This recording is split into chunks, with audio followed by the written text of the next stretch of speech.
Welcome to your Personal Power Boost with Dr. Verna, a global force for transformation, unlocking human potential one leader at a time. Are you looking for a boost to help you reclaim your personal power? Then this is your weekly source, where we dive into conversations about navigating your professional and life journey. So, take a deep breath, open up your heart, and get ready to ignite your leadership and fuel your spirit. Let's go. Welcome back to Dr. Verna's Personal Power Boost. And for those of you who are brand new, I'm Dr. Verna Cornelia Price. It's good to have you. And it would be great to know how you found out about this podcast. And please do share it with your family and friends. For those of you who are my regulars, welcome back. It's good to see you again. I have been talking about success habits. And this particular podcast is connected to the success habit number 3, but it gives you a specific way to speak. Okay, so and I'm going to talk about the workplace a lot in this particular podcast because I want to make sure that in the workplace that your voice is being heard and that you are able to communicate what it is that you want to communicate. I'm amazed by how many people have stopped talking in their workplace. And I'm going to talk more about that in a minute. Let's go ahead and do our affirmation. This is my life, and I get to change it when I want to, how I want to, if I want to. Why? Because it was given to me. And that makes me very valuable, very important, very lovable, and extremely powerful. You have enough power in your life right now to change your life for good and forever. Okay? And don't ever forget that. Don't ever forget that. So one of the things that's missing greatly, not just in our workplaces, but I think just in our society, it is called assertive communication. Now, there's a lot of chatter going on, between social media and the regular media and just people talking all the time. People talk a lot, but interestingly, very few of us use the most powerful form of communication, which is called assertive communication. Now, assertive communication, in short, is really just one sentence. It's saying what you want and saying what you mean. Now, how you do that is the key, because you're actually cushioning saying what you want. So I remember being a fifth grade teacher. And and for those who don't know my background, I started out my career as a preschool teacher, and I've been called to teach all of my life. So I've taught at every level possible, at the corporate level, at the government level, at the university level, just every level. So I remember my principal telling me that you can say anything to anyone if you say it with respect, and if you say it honestly, and if you say it in love. So she said, you know what? If you have to say something, always be totally honest and totally kind. So there's this balance in assertive communication where you are totally honest. You're speaking your truth. You're saying what's going on. You're saying what's happening. You're saying what's happening with you. You're saying what's happening with your team, but you're also finding a way to be totally kind.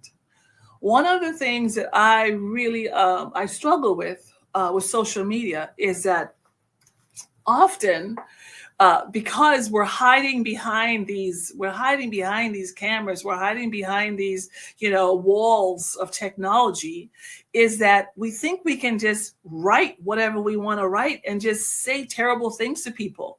When the truth of the matter is that if you saw me face to face, you would never say that to me, right? Because you probably wouldn't have the courage to say it, and or 2, just wouldn't know how to say it, and or 3, wasn't confident in yourself enough to say it.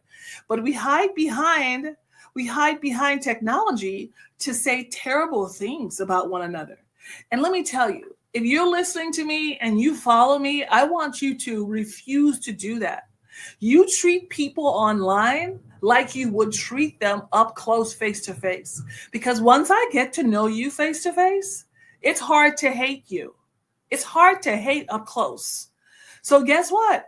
You learn how to communicate exactly what you want to say, but do it in love, do it with kindness. So let's go to the workplace now. So assertive communication means a couple of things is going on.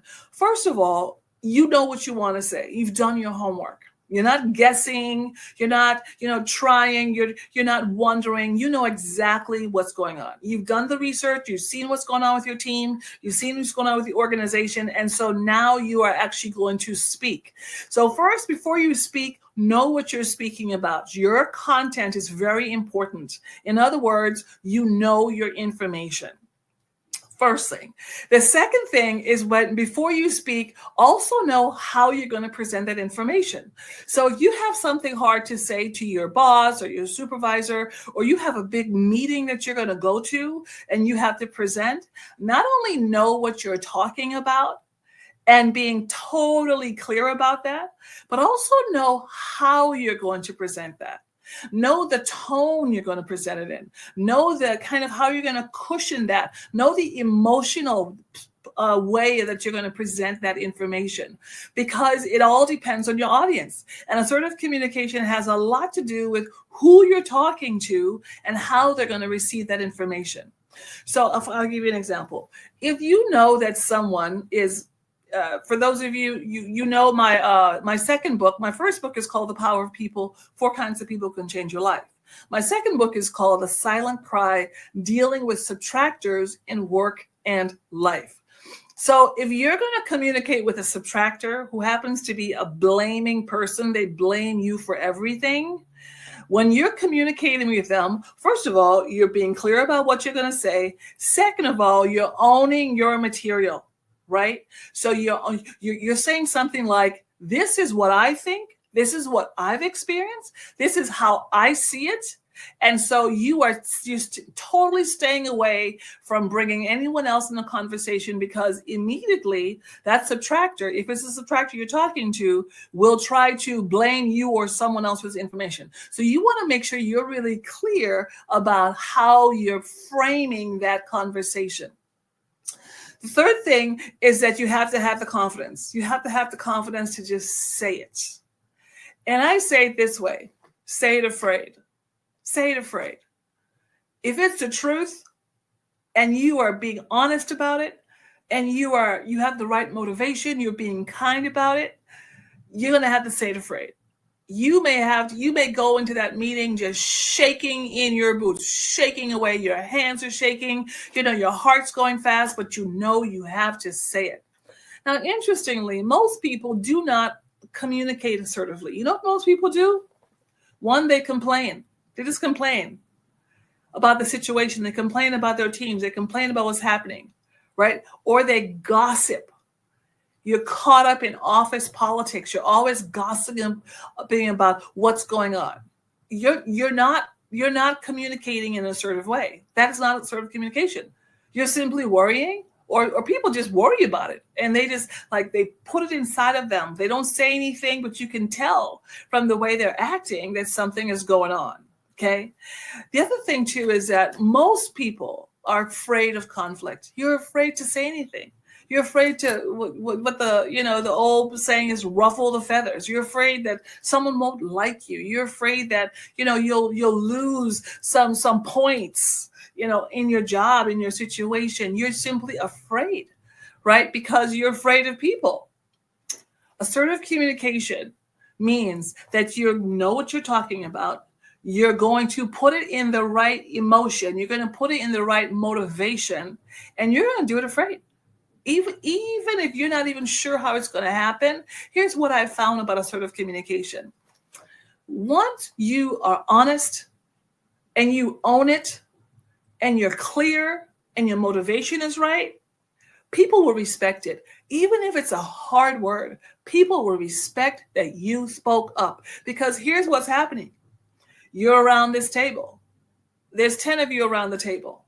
I can tell you from the research, if you're thinking it, at least 3 other people are thinking the very same thing, but they're afraid to say it. So now for you, You're a leader. This is about assertive communication. It's about stepping into your leadership. You are a leader in that workplace. You are a leader in your family. You are a leader in your community. It's time for you to step up. And leaders who use assertive communication, first of all, they are respected. They are honored. And sooner or later, just in case some of you think, they're not going to like me anymore if I say the truth. Actually, sooner or later, they're going to thank you for speaking the truth. They're going to thank you for communicating the way that you did. And know that your leadership is going to grow. As your assertive communication grows and you become more effective as an assertive communicator, say what you want. Absolutely. But say it in the right tone. Say it at the right time. Say it in the right space. Do your homework and then say it.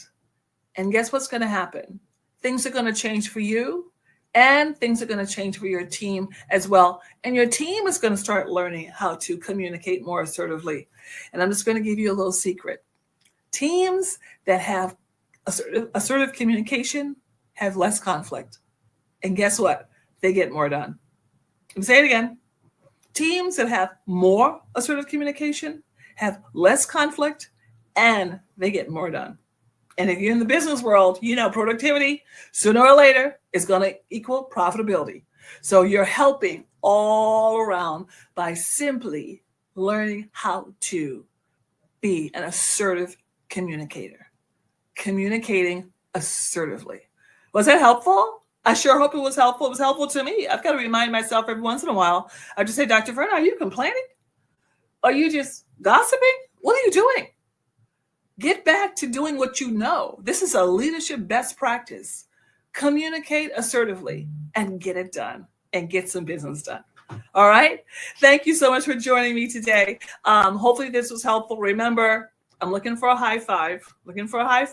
Tell 5 people to subscribe, listen to my podcast. And also, if you leave me a note, I will also give you a copy of my Change Your Life book. And one other thing too, for those of you who would like some coaching, please just go ahead and sign up. It says work with me on my website, drvernaprice.com. Work with me and go ahead and get signed up for some pop-up coaching. I'd be more than happy to work with you. All right. We'll talk soon. Let's finish up with our affirmation. This is my life and I get to change it when I want to, how I want to, if I want to, because it was given to me. And that makes me very valuable, very important. Don't forget that you are so important. You're important to your teams. You're important to your family. You are important. Very lovable and extremely powerful. And no one and nothing can ever change that. All right. We'll see you next time. Bye. If today's episode spoke to you and you know it's time for a shift in how you lead, how your team connects, or how your culture performs, I want to personally invite you to take the next step. Book a free consultation at drvernaprice.com/workwithme and explore your next keynote, your leadership workshop, or executive coaching. It's time to get your power back, and it is time to get to your next level.